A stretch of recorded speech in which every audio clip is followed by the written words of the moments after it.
So నాయకుడిని చెడగొడుతున్నది ఎవరంటే రాసినారు 16th పేజీలో. 16th. ఓకే, అవును.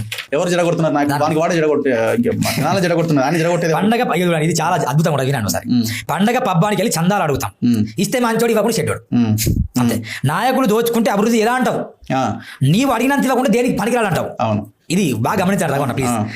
అయ్యో ఇప్పుడు ఎలా అంటావు, ఇక రూట్ మార్చుకుంటావు, మెల్లమెల్లగా సర్దుకుంటావు, మళ్ళీ కొంత పొందుకుంటావు. జనాలు చెప్తున్నా క్వశ్చన్ చేస్తున్నారు కదా. ఎస్, అంటే ఇప్పుడు ఎట్లున్నారు, వాడు ఇవ్వడు డబ్బులు, ఇక చందా ఏదో వినాయక చవితి క్రిస్మస్ వెళ్తారు, వాడు ఇవ్వడు, మెల్లగా ఏదో ఒకటి ఎక్కడెక్కడ దొరుకుతుంది తీసుకుంటావు. చూడండి, అయ్యో ఇప్పుడు ఎలా అంటావు, ఇక రూట్ మార్చుకుంటావు, మెల్లమెల్లగా సర్దుకుంటావు, మళ్ళీ కొంత పొందుకుంటావు.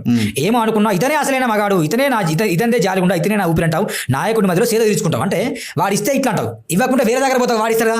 అప్పుడు ఏమంటాడు, అబ్బా అతను ఇవ్వాలి, ఇతను మంచోడు పోయి చందా ఇచ్చి నువ్వు 5,000 అడితే 1,000 రూపాయలు ఇచ్చి ఇతని 10 అడితే 20 ఇచ్చిండు, దోచుకున్నాడు బాగా ఇస్తాడు.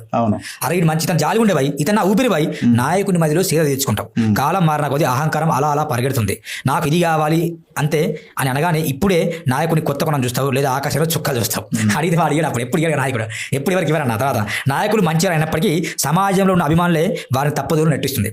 చందాలు వసూలు చేసుకుని నీవు దందాలు చేయడానికి వారు ఉన్నంతకాలం సమాజం ఎలా మారుతుంది? ఈ విషయానికి వస్తే ఈ అభిమాన ప్రజలే ముందు మారాలి.